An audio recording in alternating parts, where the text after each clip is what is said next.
Today I'm going to talk about the WR450F, which I own and have owned for about 6 months now, and I'm going to compare it to my friend's XR650R, which I have ridden a couple of times.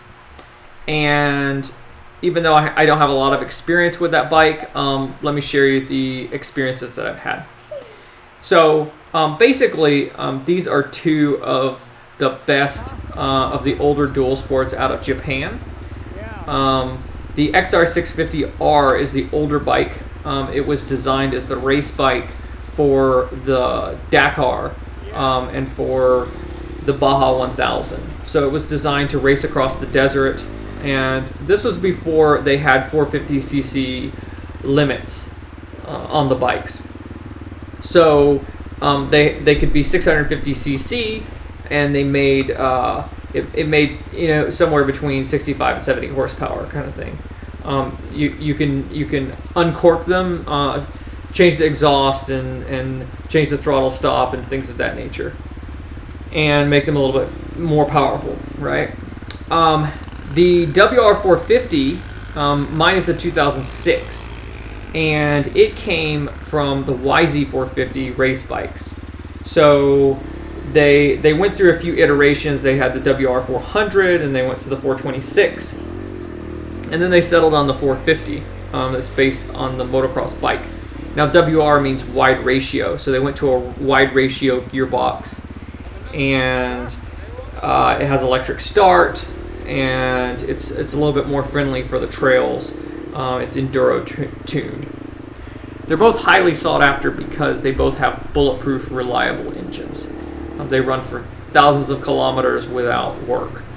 And I've been really impressed with the reliability of my bike, and my friend has also been impressed with the reliability of his Honda. Now, they're also race bikes, and so they're much lighter than much of the competition. So the WR is the lightest one at 112 pounds claimed, 112 kilograms claimed dry weight. The XR650R comes in at 127 kilograms dry, and that's considerably lighter than the L model that was air-cooled and made a lot less horsepower. Now, both bikes do not come with a fan, and if you plan to do slow technical stuff, then you need to put a fan on it. Both of us have put fans on our bikes. It makes all the difference in the world. We run a variety of trails, everything from single track to faster 2-track, to some technical, semi-technical hill climbs, rock riding in riverbeds. That's also kind of technical, and then some open, just blasting riverbeds with small rocks. So we've taken these bikes through the range of terrain that you're likely to see on a bike like this. They're both single cylinders, thumpers, right? And so you get that strong mid-range, but they're really different engines. So when I got on the 650, I instantly recognized the low-end power, the torque. It kicks in right off idle. You don't have to rev it out at all. It's got tons of low-end power. The WR is a little bit softer on the bottom. It pulls strong in the mid-range, and then it takes off on top. Whereas the XR's power is down lower. Now the throttle response is really different between these two engines. So basically, the WR is soft initially opening. And then the more you open it, the faster it goes, and it revs quite quickly. The XR, for me, and the way I feel, it's a bit of a light switch throttle, and the engine has a lot of engine braking. So when I was trying to flow on some flowy roads, I felt like I would open the throttle and it would take off, and then I would close the throttle and it would go slower. To compound that, the gap of the first to second ratio in the XR's transmission is quite wide, and so first gear, my friend feels like first gear is pretty much useless. He just pops it into second, like even for hill climbs, and the short time I was on it, I found it was not all that useful. So when I would open the throttle, like the tire would just spin, and then when I closed it, it was just an abrupt engine braking. So if you go up to second, it's less trouble, but then you have to modulate the power with the clutch. We're gonna take a look.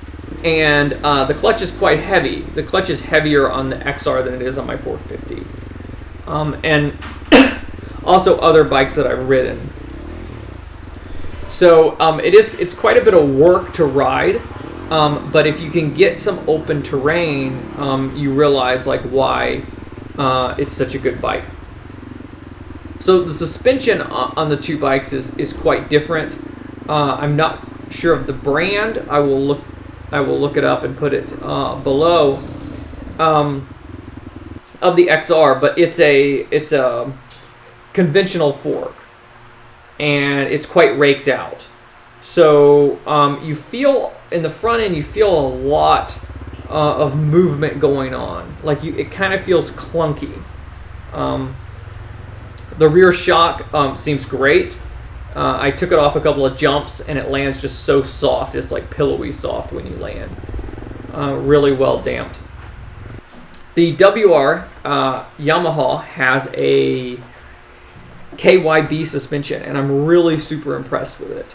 I've hit some big hits with it, and if you look at the video in slow motion, you can see the suspension just absorb the big hit, and basically the body of the bike stays level, which is what you want to happen, right? It's really impressive, and you do feel a lot you feel the trail, right? It's not plush. It's a race suspension, and so the faster you go, the better it works. Whereas, some more dual sport oriented bikes, they might be plusher when you're cruising on the trail, when you hit the small stuff. But I really don't mind that at all. I'm quite happy with it. I really couldn't be happier with the KYB suspension. The XR suspension does an incredible job of absorbing big hits as well, and it feels a lot more stable, but it's not as happy to turn. The way that the weight is carried is really different. So the WR, like I said, it's built on the YZ, and it's got that 450 race bike kind of way of carrying its weight central and forward. Whereas the XR, the weight, when you sit on it, you can instantly feel that it's heavier and the weight is far back in the bike. And so this makes it harder to turn because you feel like the weight's far away from you. Whereas on the WR, the weight is like right between your knees, and so when you flick it side to side, it just goes where you point it. And it did take me a little while to learn how to turn the WR. When I first got on it, it wasn't completely intuitive, but now it is. It really responds well to riding in an attack position, getting your elbows up, getting your body forward, sliding your hips back. It's a lot of work to ride, a lot of work. There is no way to hold on with your legs like some other bikes where you don't have to use your upper torso. With the WR, you always have to use your upper torso, and it really will burn out your arms quite quickly if you're not in shape. And so I do exercises and stuff just to stay in shape. So basically, in single track, flowing single track, technical stuff, I much prefer the WR because of the slimmer, lighter weight. It turns better, and I found myself leaving my friend behind on his XR in single track pretty consistently. Now, if you find open area where you're going to blast and you're going to go fast, the XR just leaves me behind.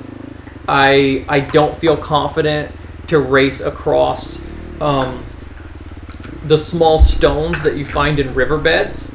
They tend to deflect the tire. And because of the way the weight is forward, it doesn't inspire the kind of confidence.